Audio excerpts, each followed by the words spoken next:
Barnon 11970, thank you as always for watching my videos, and I want to do a very controversial video.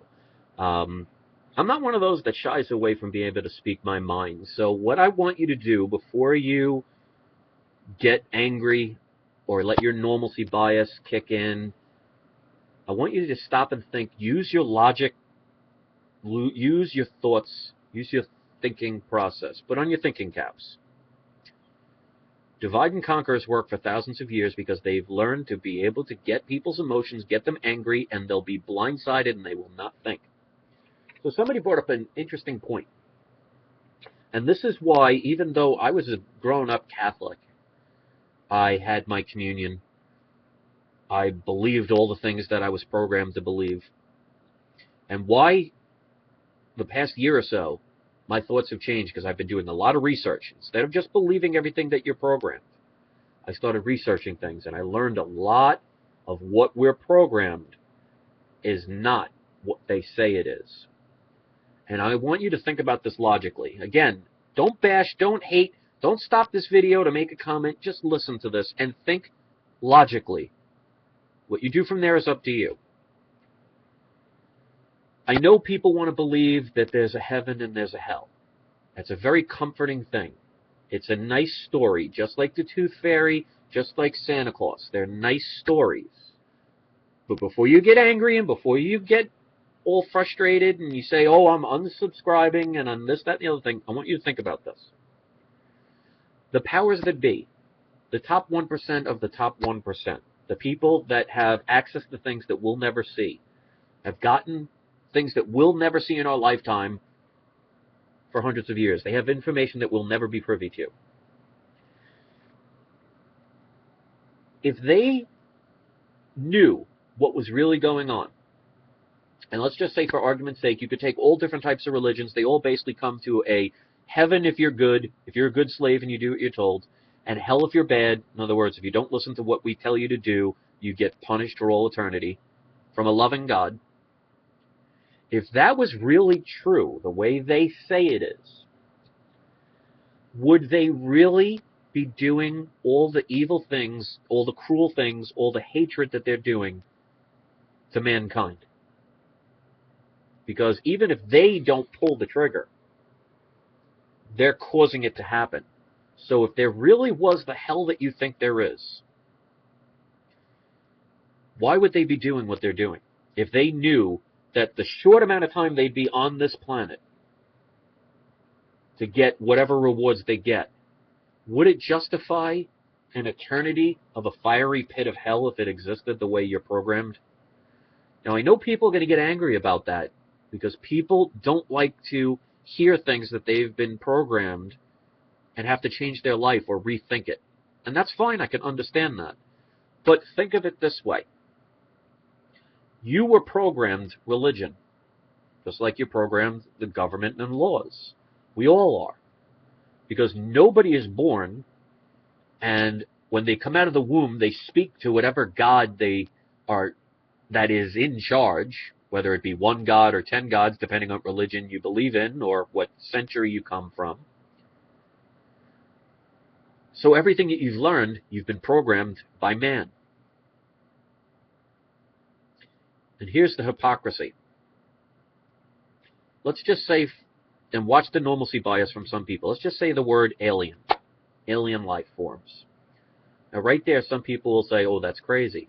Or they'll say, oh, you know, they'll start with their normalcy, oh, get your tinfoil hat ready. But I want you to think about this, and I want to explain this from a logical point of view.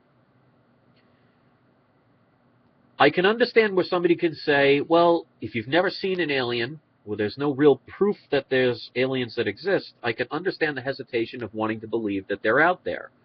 Even though, logically, you could say we're in an ever-expanding, infinite universe with billions upon billions of stars and planets and galaxies, even in places that we'll never even ever get to see. The chances of there being other life forms is mathematically very good. But we haven't seen them. Or at least they keep us from seeing it. Or they keep the evidence away. But if you think about it logically, Do we really think we're the only people, the only living entities in an ever-expanding infinite universe with billions of stars, billions of galaxies, billions of planets? That's a little arrogant. But I can understand where people can say, well, I haven't seen an alien. So how do I know it exists? Because I've never seen it. There's no proof. Why are there none in the skies? Why doesn't one land? I can understand that. But now take that very same thing and put it in a religious text. People that will not believe in aliens and other life forms will believe in a god or gods that they haven't seen. Because there's no photograph of Jesus. No one has a video of God coming down from the clouds. There's no Buddha.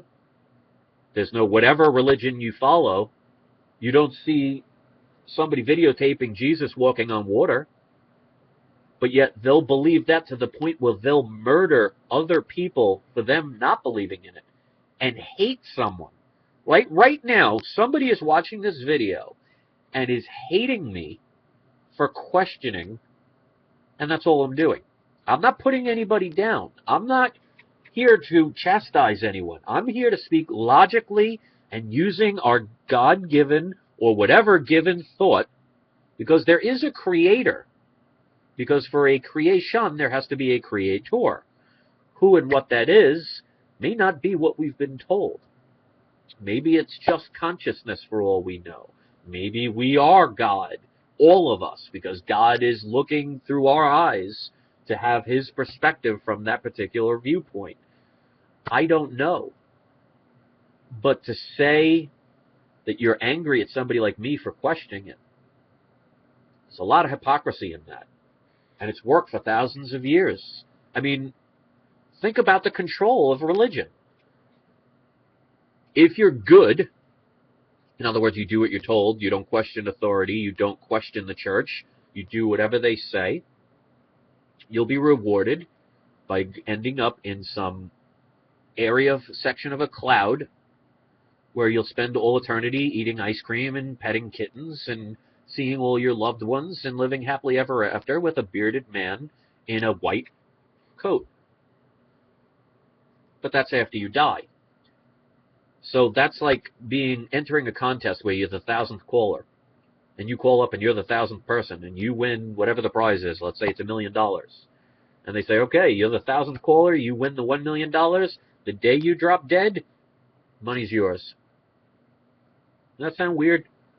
But yet, with organized religion, they program into your mind since you were a child that if you do good, in other words, you're a good person, be good for goodness sake, I'm saying that for a reason, you'll be rewarded by living in a puffy cloud with a white bearded man. And you'll live happily ever after. Or whatever religion you are in, because I was brought up Catholic. And on the other side of that, even though there is a loving God or gods, if you do bad, in other words, you don't do what they tell you, if you do question things, if you do what they tell you you're not supposed to do, you'll spend eternity in a fiery pit of hell. So the people that are really in charge, the people who have the money, the people that have had the real control, I, in my heart, believe they know a lot more than we do. And if they knew that what they were doing, even though it would give them some nice earthly pleasures for a while, if they were going to spend eternity in a fiery pit of hell for what they have been doing and are still doing to people to this day, why would they do it if that was the truth? And I know people are going to get angry. I know people are going to shut this off and people are going to hate it. And I'm sorry you hate the fact that I'm questioning everything. But if you stop and think what organized religion is all about, it's all about control and fear and rewards for those who follow. Just like in government, if you do what the powers that be tell you, you'll be paid lots of money. That's why the president's doing the things he's doing, and all the presidents have been doing what they were doing. That's why the police will pepper spray people and do illegal searches and seizures and go against your constitutional rights, because they get paid to do it. The NSA, the people that are spying on us, are probably watching this video right now. They get paid a lot of money. So they get rewarded for doing what they're programmed to do, what they're supposed to do, what they think they're supposed to do. There's an old saying, tell a lie long enough, it becomes the truth. So I can understand, since I was a child, we went to church. I went and got my communion, which the funny part, I always thought this was ironic. When I had my communion, I remember this like it was yesterday. You know how the church, how the father would put the bread in your mouth. You go up and get your communion. You know, you get the little bit of the body of Christ in that wafer. Well, the priest put that wafer in my mouth, and it got lodged in the back of my throat, and I started coughing and almost choked to death. How's that for irony? I get my communion, I'm in church, I almost died choking on the body of Christ. It's not what you think it is. I've been doing a lot of research on this stuff. Now, I'm not saying that there's not a God, that there's not gods or whatever. I'm not going to sit here and say I have the answers. But it's all about control. Because think of it, why it was so easy for thousands of years to control the average person. Well, like, for example, in the Middle Ages, in the Dark Ages, they tried to suppress everything. That's why the church was in control. The church even was stronger than the king, because most kings couldn't even read and write. It was the church, the clergy, the Romans, the Vatican. They were the ones making laws. They were the ones telling kings and queens what to do, who to marry, who to conquer, who to fight. But think of it this way. Let's just say the Vatican is trying to get the kings around the world to keep their citizens where they are. Don't let them explore. Don't let them find out that there's people like the Aztecs, the Mayans, the Native American Indians, other cultures where they didn't rely on paying taxes and enslavement and working, and they lived off the land and they were disease-free because of that. They didn't want people to know about that stuff. So what did they do? There are two ways you can go about it. You can try and create a military and build walls around Europe. You'd never be able to do that, because no amount of army is going to stop everybody in Europe from starting to travel. And it would be very expensive. You can't do it. But if you scare the living daylights out of people, they'll regulate themselves. So what did they do in the Middle Ages? Well, first thing they did was say that the earth was flat. So they told people, well, you know, if you travel, if you go too far into that water towards that horizon, see that edge? You'll fall off it and you'll fall off the earth. But before you even get there, watch out for the sea monsters. That's why you see all those old maps. They had all those dragons and sea monsters and all these tales of ships being, you know, pulled in from beautiful sirens that pulled you into the rocky waters, and your ships would sink. And pirates, they scared the hell out of you. Why? Because then you would regulate yourselves. And it's no different now. We need to understand these things, and that's why I understand there's nothing wrong with questioning things. But like, for example, when I said about the aliens, if you don't want to believe in alien life forms and other planets out there having life because you haven't seen them, I could totally understand that. But then how can you say in the same breath that you believe that your religion, whatever it is 100% truthful? Because then you're contradicting yourself. I don't believe in aliens because I haven't seen them, but I believe in my God or gods, even though I haven't seen them. See how that doesn't make sense? But we've been programmed that since we were kids. Get them while they're young, because you can't teach an old dog new tricks. Now, I'm not going to sit here and say I know all the answers, but I'll tell you this much.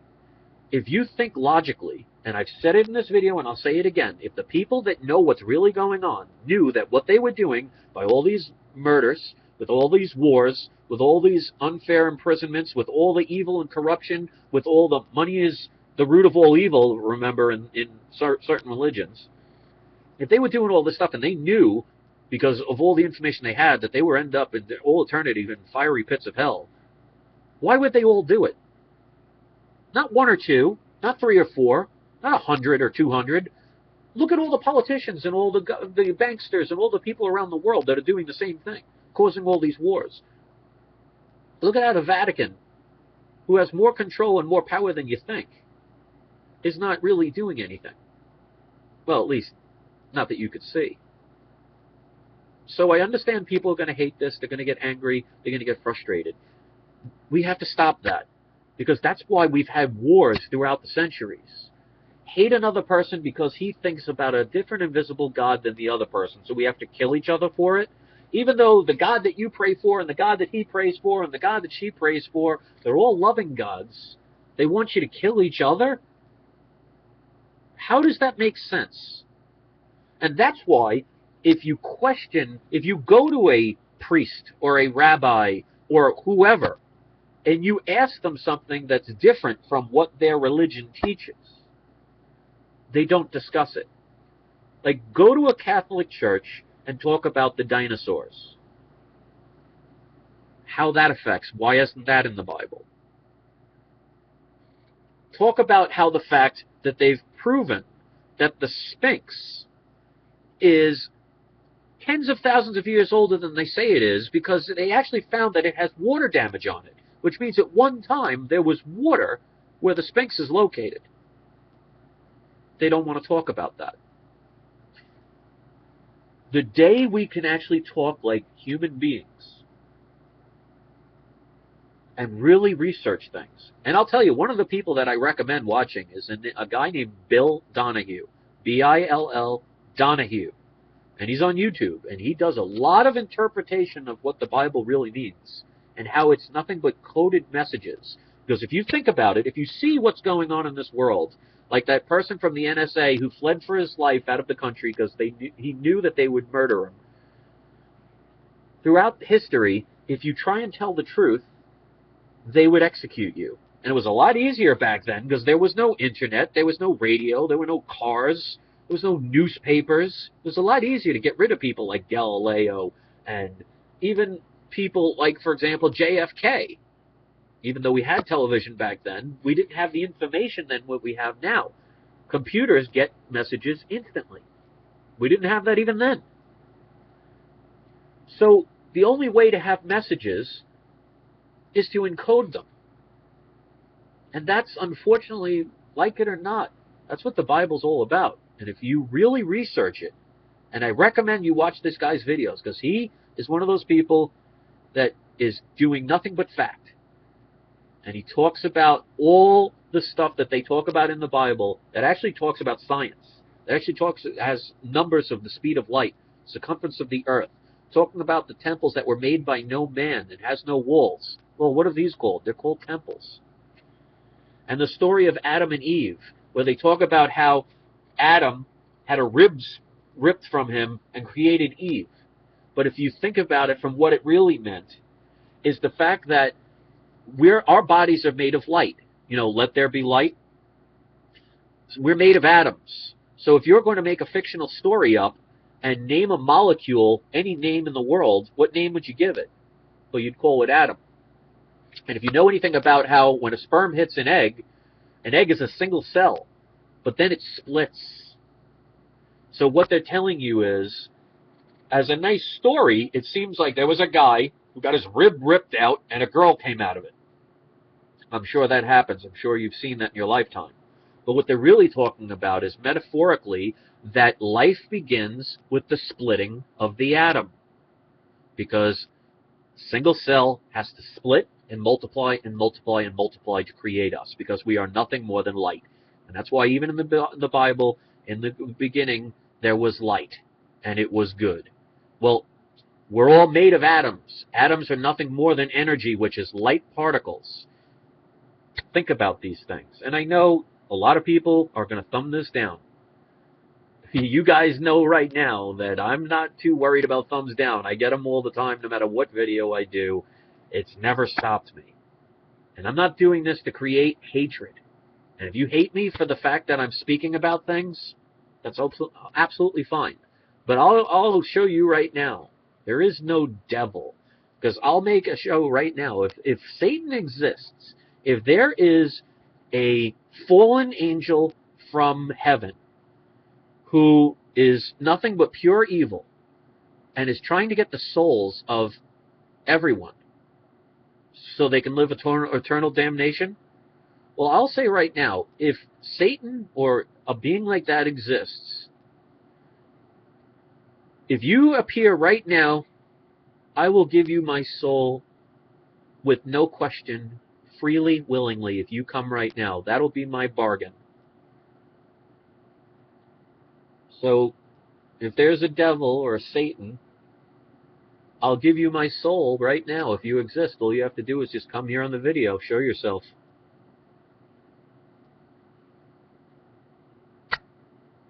Don't see him. And I know some people say, oh, you're tempting fate, you're doing this, that, and the other thing. Well, if you want to believe in scary stories, that's your right. That's the beautiful thing about free will. The yin and the yang. You can make whatever choices. Because remember, there is no evil. It's all light and dark. And darkness is just the absence of light. That's all it is. And organized religion is made to control you by scaring the living hell out of you. Literally. Because think of the irony that you have a loving God who loves you, but yet if you eat meat on a Friday or have sex with somebody before you're married, you're going to hell. So I know religious people tend to be very angry people, and they can become very hateful. That's why they'll do things like bombing abortion clinics. Makes perfect sense if you ask me. And they'll justify it for whatever means they want. You ever notice that they get so angry and they have such hatred towards people? Isn't that contradicting their religious beliefs about love and peace? So this is just another one of those videos. I make videos to make people think. And if you want to believe in a story, hey, you could believe in Santa Claus. You could believe in the Tooth Fairy. You could believe in a leprechaun or a bunny that goes around and hides eggs. Which, by the way, if you actually look into Easter, it actually comes from a religion, I think it was called Ishtar, where there was a fertility goddess. And it had to do with eggs. I don't know the whole story. I haven't read it in a long time, but you might want to check into that. But they made it, basically Easter comes from a pagan fertility holiday. Interesting. So, like I said, if I get unsubscribers that unsubscribe to me because I choose to question things, that's fine. If I'm going to be hated on for it, absolutely fine. But you can't say on one hand you don't believe in aliens, and I'm not saying I do because I've never seen one. So maybe it's wishful thinking, but if you think logically, in an ever-expanding infinite universe with billions of stars, billions of galaxies, billions of planets, how we could be the only living species in the entire universe, that's just an awful lot of wasted space if you ask me. But you can't say you don't believe in aliens because you haven't seen them. And yet, fight to the death and kill somebody for a god or gods that you've never seen either. Just think about that. So thanks for watching, guys. I can't wait to see what the comments are. And if you've been offended, that's your right to think so. If your religion has gotten you so blinded to the point where you would hate a fellow man because they're just questioning things and trying to help you because he loves you, then you're really missing out the whole true concept of what your religion is supposed to be about. So I don't hate anybody. I love you all, even the ones that don't like me. I'm not here to condemn anyone. So think a little bit. That's what they don't want you to do. They want you to regulate yourself, because then they don't have to waste a lot of money doing it themselves. Peace.